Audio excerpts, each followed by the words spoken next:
Addiction is a heavy word. It usually conjures up images of destruction, of people lost in cravings that ruin their lives, their relationships, their dreams. But not all addictions destroy. Some addictions build. Some addictions save people from mediocrity, from excuses, from lives that are fine but not fulfilled. And one of the most powerful, most misunderstood addictions of all? Success. Not the shallow kind. Not the kind measured in cars, likes, or flexes, but the kind that wakes you up with fire. The kind that makes you allergic to wasting time. The kind that pulls you toward who you're supposed to be. What does it mean to be addicted to success? It doesn't mean you never rest. It doesn't mean you sacrifice everything for a paycheck.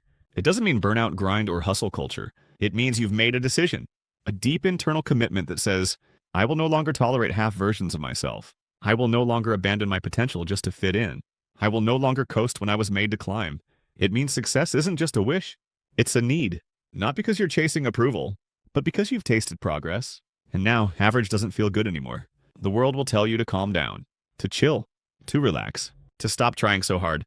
But people who say that have never felt what it's like to be addicted to growth, to wake up obsessed with the person you're becoming, to rearrange your life for alignment, to build in silence because the noise is a distraction from what really matters. When you're addicted to success, mediocrity becomes painful. You can't sit in rooms where people only complain. You can't scroll endlessly. You can't keep delaying your goals because someone else might feel uncomfortable around your ambition. So here's the truth. Yes, you will be misunderstood. Yes, you will lose people who preferred the version of you that was easier to control. Yes, you'll feel isolated sometimes. But in return, you'll gain a kind of self-respect that most people will never taste. You'll move with intention. You'll speak with clarity. You'll build with conviction. And eventually you'll realize you weren't addicted to success. You were committed to growth. You just couldn't lie to yourself anymore. In this video, we're going to explore 5 ways this addiction to success changes your mindset, your habits, and your entire life. It won't always be pretty, but it will be real. And if you're ready, it might just set you on fire. Let's begin. 1. Most people view discipline as something painful, a restriction, a punishment, a boring routine that robs them of fun or freedom. But once you become addicted to success, discipline stops feeling like a burden and starts feeling like oxygen. Because now you're not just chasing goals, you're chasing alignment. And nothing gets you there faster than the quiet, consistent rhythm of self-respect. It starts slowly. At first, you force yourself to wake up early, to put your phone down, to say no to that impulse buy, to choose the gym over the couch, to write the page, record the video, send the email, skip the party, eat clean, sleep well, and it feels like a sacrifice. Because it is. But then something shifts. You start to realize, every time you choose discipline, you become someone you respect a little more. You feel sharper, clearer, more in control, more powerful. And soon, discipline becomes addictive, not because it's easy, but because it finally feels worth it. The illusion most people live under. They think freedom is doing what they want, when they want, how they want. But that's not freedom. That's chaos. That's impulse addiction. That's letting emotions run your life while your future slowly rots. Real freedom? It comes from discipline. It's the freedom of not being a slave to every craving. The freedom of choosing your future over your feelings. The freedom of saying, I don't need motivation. I have a system. You fall in love with process. When you're addicted to success, the process becomes sacred. You stop chasing dopamine and start chasing integrity. You find joy in showing up, even when no one's watching, even when it's not glamorous, even when progress is invisible. Because deep down, repetition is where legends are built. And once discipline becomes a habit, you don't even need to think. You just move, automatically, unapologetically, relentlessly. The shift, the moment you start craving discipline more than distractions, you stop being average permanently. Because now, you're not waiting to feel ready. You are ready every day, every hour, every rep. That's what success addicts understand. Discipline isn't deprivation. It's self-respect in motion. And the more you feed it, the more powerful you become. 2, there's a quiet loneliness that comes with growth. A silent drift that happens when you start seeing the world differently. Not because you're better than anyone, but because you finally committed to becoming better. And one of the first things you notice, you can no longer tolerate aimlessness, the small talk, the gossip, the constant distractions, the energy of people who aren't going anywhere. Suddenly it doesn't just feel boring, it feels draining. Because when you're addicted to success, your time is no longer casual. It's intentional. You begin filtering your environment, not out of arrogance, but out of urgency. You don't have hours to waste entertaining conversations that go nowhere. You don't have energy to give to people who are comfortable blaming, complaining, and settling. You crave people who are building, who are healing, who are moving, who are dreaming out loud. Because you've changed. You no longer connect over shared history. You connect over shared vision. The hard part. You'll outgrow people you love. friends, family, coworkers, people who once felt like home, not because they hurt you, but because you're not standing still anymore, and they are. And that's one of the most difficult, most liberating truths to accept. Not everyone will come with you, and not everyone is meant to. Some people are chapters. You're writing a whole new book. You stop seeking approval. When you're addicted to success, the need to be liked starts to fade. You're no longer hungry for validation. You're hungry for alignment. You don't need to prove yourself to the crowd. You just need to stay true to the mission. You know your goals will offend people who have none. Your ambition will irritate their apathy. Your drive will mirror back what they've been avoiding. And instead of shrinking to make them comfortable, you rise quietly, powerfully. The shift, you don't hate them. You don't judge them. You just evolve. You start choosing rooms that challenge you, conversations that grow you, people who remind you of where you're going, not where you've been. Because success doesn't just require action, it requires alignment. And when your mind is wired for growth, you simply can't stay where there's no momentum. You start protecting your energy like it's sacred. Because it is. 3.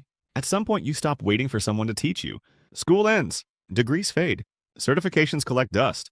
And you realize, if I want to go further, I have to become my own teacher. That's when something shifts. You stop consuming information to pass a test and start consuming to transform. Not because someone told you to, but because you've tasted momentum and now your mind craves it like fuel. You start learning with intention. You read differently. You listen differently. You don't just collect information for the sake of it. You devour it, filter it, apply it. Because now every book, podcast, article, conversation, it's not background noise. It's strategy. You're not browsing to kill time. You're researching to build time, to reclaim it, to master it. Because every insight becomes a tool in your toolbox. And the sharper your tools, the deeper you can carve your path. Most people never get here. They stop learning after school ends. They stop growing once the grades are gone. They wait for the world to hand them answers. But you start chasing the unknown. You start asking better questions. You lean into complexity. You read books that stretch you. You seek mentors that challenge you. You rewatch a YouTube clip 3 times until the message clicks. Not because you have to, because you want to. Because success isn't just about what you earn. It's about what you understand. You realize something huge. Your income will never exceed your insight. The more you know, the more you see. Opportunities, patterns, flaws, leverage. You can't build what you can't comprehend. And once you understand that, you never stop studying. Not school-style studying, survival-style studying. Because your goals depend on it. The shift, you no longer scroll for entertainment. You scroll for edge. You no longer read to kill time. You read to create it. You no longer ask, what do I already know? You ask, what am I missing? You realize you'll never arrive. There's always more to learn, more to unlearn, more to refine. And that humility, that relentless hunger, it makes you dangerous. Because while most people are sitting on their potential, you're studying how to set yours on fire. 4. There's a point on the path to success where external praise stops feeling necessary. You stop checking how many people clapped. You stop waiting for someone to tell you, good job. You stop needing approval to feel aligned. Because when you're truly addicted to success, you don't need applause. You need progress. Most people are wired for validation. From childhood, we're conditioned to perform for gold stars, to wait for permission, to rely on praise as fuel. And that works until it doesn't. Because when the journey gets lonely, and it will, when no one understands your vision, when your progress is invisible to the world, the only voice that can carry you forward is your own. You learn how to work in silence. The grind becomes sacred. The goals become yours, not borrowed dreams. You build when no one is watching. You stay consistent when it's thankless. You grow when no one's clapping. Because your identity is no longer rooted in performance, it's rooted in purpose. You stop performing for people and start building for your future self. Here's the truth. Sometimes you'll do the right thing and get no recognition, no likes, no reposts, no congratulations, and still you'll keep going. Why? Because you're not in it for credit. You're in it for clarity. Because the mission matters more than the moment. And you've trained yourself to chase impact, not attention. You become emotionally independent. This is where real strength lives. Not in pretending you don't care, but in not needing to be understood in order to continue. You no longer need a hype squad to move. You don't need everyone to get it. You don't need constant reassurance. You believe in your vision so deeply that silence no longer feels like rejection. It feels like focus. The shift. You stop asking, will people support me? And start asking, am I supporting myself? You stop waiting for motivation. You create it. You stop asking for permission. You grant it. And that's the moment your journey becomes unshakable. Because while others are stalling until the crowd cheers, you're already 10 steps ahead, moving in silence, building in solitude, guided by something deeper than approval, vision. So, at some point it stops being about money. It stops being about recognition, status, or proving people wrong. It stops being about the milestones even. And it starts being about you. the you that wakes up sharper, the you that honors your word, the you that walks into a room with calm confidence, the you that makes powerful decisions without second guessing. You start to realize the most addictive part of success is the person it forces you to become. Success becomes a mirror. Every goal you chase reflects something deeper. How focused are you? How resilient are you? How clear is your why? How much are you willing to unlearn? You're no longer chasing a result. You're sculpting a version of yourself you're proud to live with. And that's where the fire really starts. Because now you're not running from the past. You're running toward someone you were always meant to be. It's not about perfection. You still mess up. You still have bad days. You still struggle, fall off, doubt yourself. But now you recover faster. You recalibrate quicker. You recognize your patterns and break them. You've stopped seeking the path of least resistance and started choosing the path of most evolution. Because growth is your default setting now. It's not what you do, it's who you are. You build trust with yourself. This is the part no one talks about. That quiet, sacred relationship with yourself, where your promises mean something, where you say, I'm going to do this, and then you actually do it. That's power. Not external power, but internal alignment. And it shows in everything you touch. People start to feel it, even if they don't know why. Because that kind of self-respect, it radiates. The shift. You're no longer addicted to outcomes. You're addicted to becoming. The becoming of someone who moves with vision, who lives with clarity, who speaks with weight, who chooses peace over approval, discipline over drama, long-term over short-term. That's who you're chasing. That's who you're building. And every morning you wake up and keep going. That version of you steps a little closer, until one day you look in the mirror and realize you've already become them. We've taken a hard, honest look at what happens when success stops being a wish and starts becoming your way of life. Not the costume version, flashy, frantic, dependent on applause, but the real kind. The kind that rearranges your days, sharpens your focus, and makes average feel like a place you simply can't live anymore. You learned how discipline shifts from punishment to oxygen, how it moves from a list of rules to a language your future self understands. You felt the quiet ache of outgrowing rooms where no one is going anywhere, and the relief of choosing people who build instead of drain. You saw what happens when you stop outsourcing your growth to classrooms and start treating self-education like survival. When every page, every podcast, every conversation becomes a lever you can pull.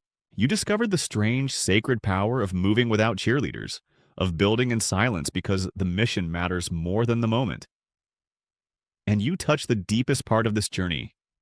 Becoming addicted not to outcomes, but to the person you're becoming, to the steadiness, the integrity, the calm power that shows up when you keep your promises to yourself. That's not hustle culture. That's not ego. That's alignment. And yes, there are trade-offs. Some people will miss the old you, the one who was easier to distract, easier to keep small, easier to entertain. You'll miss them too. You'll miss a few lazy Saturdays. You'll miss the numbness of scrolling when life felt heavy. But what you gain is not louder. It's deeper. You gain mornings that mean something. You gain work that feels honest. You gain a relationship with yourself that you can trust. You gain a life that doesn't need an audience to feel real. There's a gentleness tucked inside this obsession. It's in how you protect your sleep, how you choose slow meals over fast validation, how you honor the friendships that endure the changes, how you put your phone down when the work is done and step into presence. Because success that costs your soul isn't success. The goal isn't to burn for the sake of burning, it's to burn clean. To let your focus be a flame that warms your life, not one that scorches it. If there's one truth to carry forward, let it be this. Being addicted to success is just a dramatic way of saying you've decided. You've decided to live by design instead of default. You've decided to chase the version of you who sleeps well because they kept their word, whose calendar reflects their values, whose results are simply the echo of 1,000 small choices made with care. One day, someone will ask how you changed your life. You'll think back and realize there wasn't a single dramatic moment, just a steady, quiet refusal to betray your potential. You didn't wait to be chosen. You didn't wait to be ready. You chose yourself and you made yourself ready. From here, keep it simple. Protect what matters, prune what doesn't, and keep walking. Some days will be heavy, some will be effortless. All of them will be yours. And when you finally meet the person you've been becoming, you'll know it was worth everything you let go of to get here. Not because anyone clapped, because you did.